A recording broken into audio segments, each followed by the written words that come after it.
Good evening. I want to thank the Northwest EcoBuilding Guild for the honor and privilege of making this presentation. I'm thrilled beyond belief to be able to tell you about our carbon reduction journey that my wife and I have been on for the last 6 years. As was alluded to, we did a presentation 1 year into this process in 2013. And this is kind of an update to kind of let you know where we are.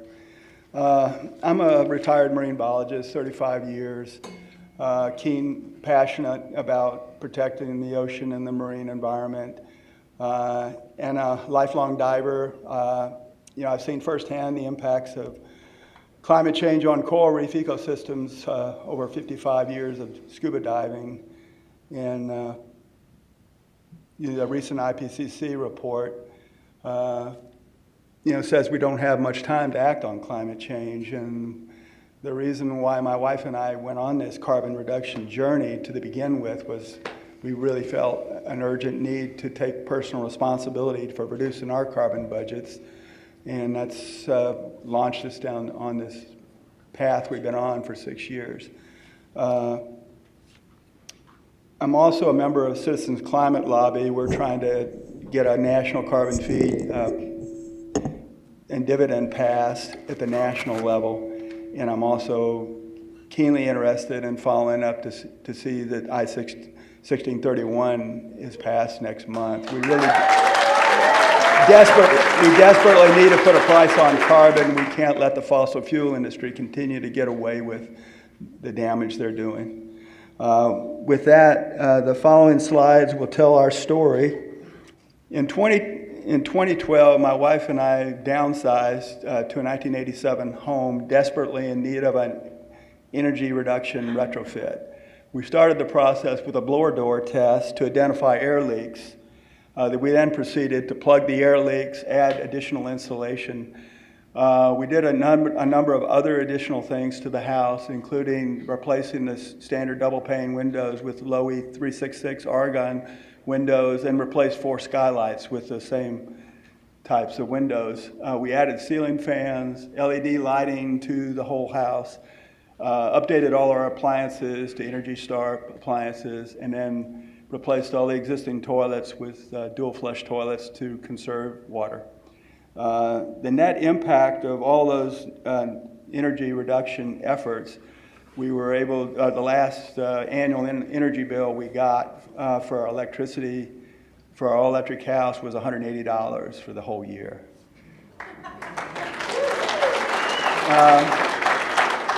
One thing we did at the front end was I didn't want any gas in the house. I wanted an all-electric house, so we took the gas furnace and gas water heater out, replaced it with a heat pump and a heat pump water heater. We started out with an air tap hybrid heat pump water heater. That worked well for 3 years. It failed, and the company went out of business, so we had to replace that with a GE GeoSprings hybrid heat pump. That has worked well for us for the last 3 years, and we got our fingers crossed, so hopefully.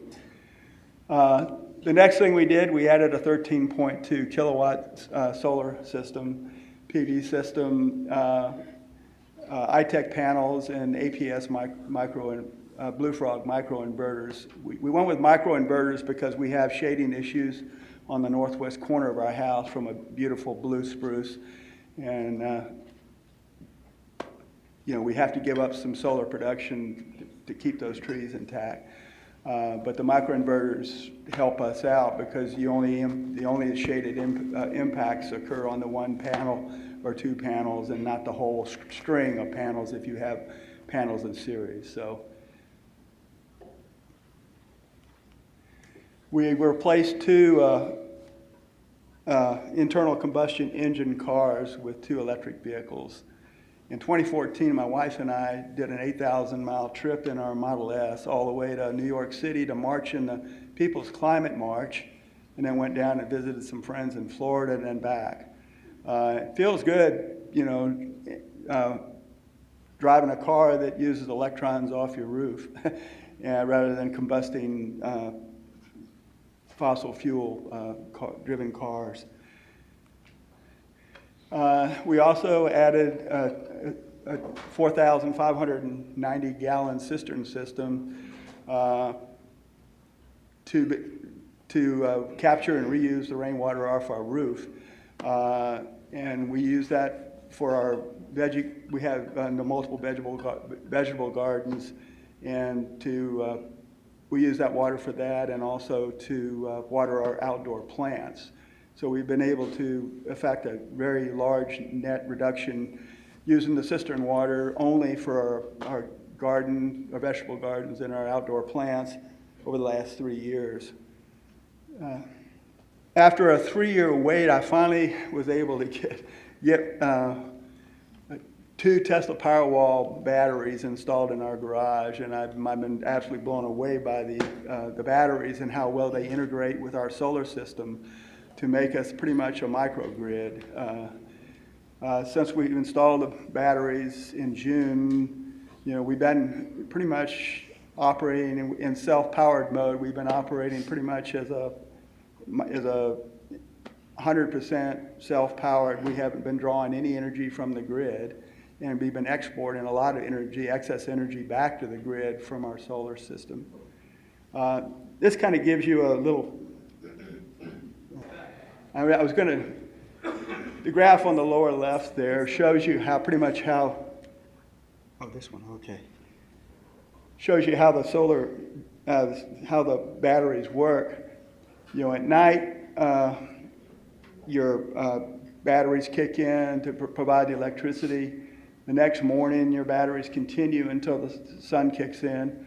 And then the first priority is that you run your house needs first, and then you start charging your battery. So everything below the line there, the green is your battery recharging. When the battery is fully charged, the gray represents the excess energy that you're transporting back to the grid.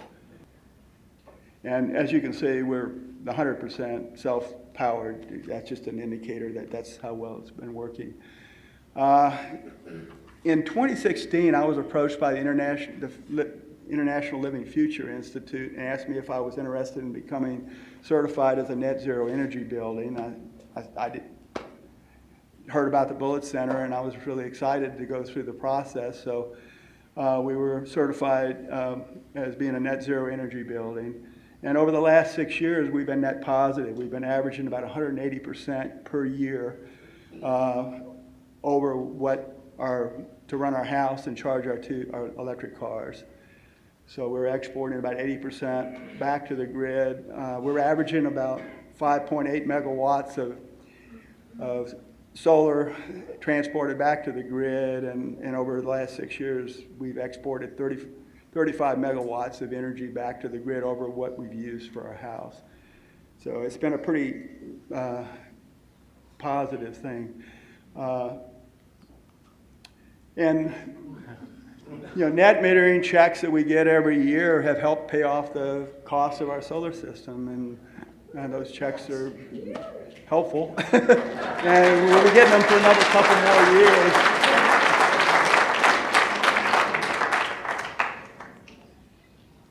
In conclusion, our sustainability quest has really paid off. We're really excited about the journey we've been on over the last 6 years. The energy reduction retrofits were the most cost-effective in reducing our energy demand and helping us achieve our net zero energy objective, and exceeding that objective actually with a net positive. Replacing the ICE vehicles with EV vehicles has been a real positive as well. I'm never going back to internal combustion engine cars. Once you've been in an electric vehicle, you're never going back. The cistern installation to collect and reuse the rainwater off for our veggie gardens and our outdoor plants has been a very large success and helped reduce stormwater runoff. We're happy with that, and the batteries, as I mentioned, are exceeded my wildest estimate of what I would get out of the battery installation, and I totally think it's the way to go. It's the future for solar systems. And that's pretty much it.